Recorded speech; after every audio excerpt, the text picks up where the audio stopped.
உங்களுக்கு நிம்மதி உண்டாகுவதாக. தேவனுடைய இரக்கங்கள் அதிகமாவதாக. தேவன் என்ன சொல்றாங்கன்னா, பிரசங்கி 3:11, அவர் சகலத்தையும் அதினதின் காலத்திலே நேர்த்தியாக செய்திருக்கிறார். என்னங்க இது ரொம்ப சங்கடமா இருக்குது. வாயை திறந்து கூட யார்ட்டையும் சொல்ல முடியல. ரொம்ப தர்ம சங்கடமா இருக்கு. அவ்வளோ வேதனையா இருக்கு, சொல்ல முடியல.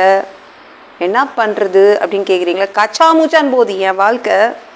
என்ன நடக்குதுன்னு தெரியல. இது என்ன சாபமா இது சோதனையானு புரியல.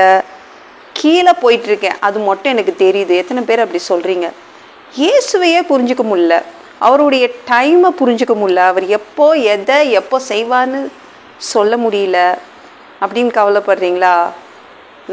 நம்ம பிள்ளைங்க எந்த டைமில் எழுந்துப்பாங்க, என்ன டைமில் சாப்பிடுவாங்கன்னு புரிஞ்சுக்க முடியுது. நம்மளுடைய கணவர் எந்த டைமில் எழுந்துப்பாங்க, சாப்பிடுவாங்க, தூங்குவாங்கன்னு சொல்ல முடியுது இல்லை? மனிதர்களை என்ன இந்த டைமில் என்ன பண்ணுவாங்க புரிஞ்சுக்க முடியுது. ஆனால் இயேசு இந்த டைமில் என்ன பண்ணுவாருன்னு நம்மளுக்கு சொல்ல முடியுமா, புரிஞ்சுக்க முடியுமா? ஆனால் அவர் செய்ய வேண்டிய நேரத்தில் என்ன பண்ணுவார்? அவர் சகலத்தையும் அதினதின் காலத்தில் நேர்த்தியாக செய்திடுவாருங்க. அவ்வளோதான். அவருடைய டைம் தான் தெரியல. இப்போ என்ன தேவன் இயேசு என்ன பண்ண போகிறாரு தெரியாது. ஆனால் அந்த அவர் டைம் வரும்போது நேர்த்தியாக செய்து முடிச்சிடுவார். இந்த கச்சாமுச்சான் போதில் உங்கள் வாழ்க்கை கரெக்டாக நேர்த்தியாக ஆக்கிடுவார். சரிங்களா? அவர் செய்ய வேண்டிய நேரத்தில் நேர்த்தியாக செய்திடுவார். ஆமாம், கவலைப்படாதீங்க. என் வாழ்க்கை வண்டி சத்தம் போடுது, ரிப்பேர் ஆனதுனால சத்தம் போடுது. கரெக்டாக ஆக்கி தருவார். தேவனுடைய டைம் வந்துருச்சு, நேர்த்தியாக கரெக்டாக ஆக்கி தந்துடுவார். இனிமேல் உங்கள் வாழ்க்கை சத்தம் போடாது, இனிமேல் உங்கள் வாழ்க்கை கதறாது, பர்ஃபெக்டாக பண்ணி தந்துடுவார். சரிங்களா? மோசே இருக்காங்கல்ல, குட்டி பாப்பா பிறந்த உடனே என்ன நினச்சாங்க அவங்க பேரண்ட், என்ன நினச்சாங்க பெற்றோர்கள்? உடனே உதவி வேணும், இந்த ஒரு நொடியிலேயே எனக்கு உதவி வேணும். அவ்வளோ பெரிய ஆபத்து இருந்துச்சு அந்த குழந்தைக்கு. ஏன்னா அரசன் கண்ணில் அந்த ஆண் குழந்தை பட்டுச்சுன்னா அரசன் என்ன சொன்னால் தண்ணியில் தூக்கி போட சொன்னான். அவங்க பயங்கரமாக கவலைப்பட்டாங்க. உடனே எனக்கு தேவனை தான் பார்த்துட்டு இருந்தாங்க. ஆனால் தேவன் என்ன பண்ணார்? 3 மாதமாக கண்டுக்கவே இல்லை. 3 மாதமாக அவர் ஒன்றுமே செய்து கொடுக்கலங்க. நேரம் வரல. 3 மாதமாக தேவனுடைய நேரம் வரல. என்னங்க இப்படிலாம் இருந்தால் என்னங்க பண்ணுறது? எனக்கு அவசரமாக செய்ய வேண்டியது இருக்குது. உடனே இப்போ தேவைப்பட்டிருக்குது, இன்றைக்கி தேவைப்படுது. இப்படி அவர் காலம் 3 மாதம் கழித்து வந்தால் என்ன பண்ணுறது? அது வரைக்கும் என்ன நான் எப்படி பொழைக்கிறதுன்னு கேட்குறீங்களே? மோசே பாப்பாவை யாராவது தொட முடிஞ்சிச்சா? 3 மாதங்கள் அதே எகிப்து நாட்டில் தான் இருந்துச்சு அந்த குட்டி பாப்பா. அந்த எகிப்து அரசன் சாவடிக்க முடிஞ்சிச்சா? முடியாது. பரலோகத்துடைய பாதுகாப்பில் நீங்கள் இருப்பீங்க. தேவனுடைய அந்த நேரம் வர்றதுக்கு முன்னாடி வரைக்கும் நீங்கள் எப்படி இருப்பீங்க? பரலோகத்துடைய பாதுகாப்பில் இருப்பீங்க. கரெக்டாக பத்திரமா வச்சுப்பாங்க உங்களை. சரிங்களா? அவ்வளோதான். அது நேரம் என்பது அந்த குழந்தைக்கு 3 மாதம் கழித்து தான் வந்துச்சு. மோசே என்ற பாப்பாவுக்கு 3 மாதம் கழித்து தான் அந்த நேரம் வந்துச்சு. காப்பாற்றும் நேரம் வந்துச்சு. நேர்த்தியாக செய்து கொடுத்தார். அவர் நேரம் 3 மாதம் கழித்து வந்துச்சுல்ல, என்ன பண்ணார்? நேர்த்தியாக, மிகவும் நேர்த்தியாக பர்ஃபெக்டாக பண்ணார். கொண்டு போய் அரண்மனையிலே விட்டார். நீ தானே சட்டம் போட்ட, நீ ஏன் இந்த ஆண் குழந்தைய வளர்த்துன்னு அந்த அரண்மனைக்கு திருப்பி அனுப்பினார். நேர்த்தியாக, மிக நேர்த்தியாக செய்திடுவார். அதனால் கவலைப்படாதீங்க. இவர் எப்போ செய்வாருங்க? அப்படியே காத்துட்ருக்கேன். கவலைப்படாதீங்க. அவர் செய்வாரோ செய்ய மாட்டாரோ, இது நேரமோ அவர் நேரம் இல்லையோ, அவருடைய வேலை இல்லையோ, சமயமோ இல்லையோ தெரியாது. ஆனால் அது வரைக்கும் பரலோகத்தால் நீங்கள் பாதுகாக்கப்படுவீங்க. ஆனால் அவர் செய்யும்போது மிக மிக நேர்த்தியாக செய்து கொடுத்துட்டு போயிடுவார்.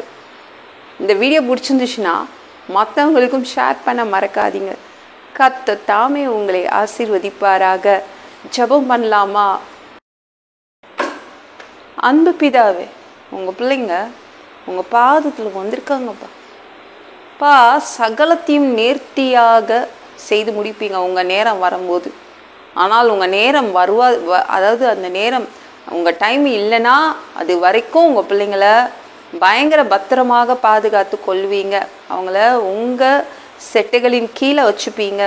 அவங்கள யாரும் ஒன்றும் பண்ண முடியாதுப்பா. எல்லாம் பொல்லாத பிசாசுகள், ஏவல்கள், மந்திரங்கள், தற்கொலை ஆவிகள், பயத்தின் ஆவிகள் பலவீனப்படுத்துகின்ற ஆவிகள் எல்லாம் இயேசு என்ற பெயரினை கொண்டு ஓடிப்போ, உன்னை துரத்துகிறேன், ஓடிப்போ. பா நன்றி அப்பா, சோத்திரமாப்பா. உங்கள் பிள்ளைங்களை அக்கினி கோட்டிக்குள் மறைச்சிக்கோங்க, ரத்த கோட்டிக்குள் மறைச்சிக்கோங்க. பசுத்தாவியால் நிரப்புங்க. ஞானஸ்நானம் எடுக்கணும். ரட்சிப்பீராக. இயேசுவின் காயப்பட்ட தழும்புகளால் எல்லா வியாதிகளும், எல்லா பலவீனங்களும், கேன்சர் போன்ற வியாதிகளும், பரம்பரையாய் வரும் வியாதிகளும் சரியாகுவதாக, மரணப்படுக்கைகள் சரியாகுவதாக. பா மனிதனா பிறந்தா ஜீவ புஸ்தகத்தில் பேர் இருக்கணும், இல்லைன்னா நீங்கள் நரகத்தில் பிடிச்சி தள்ளிடுவீங்க.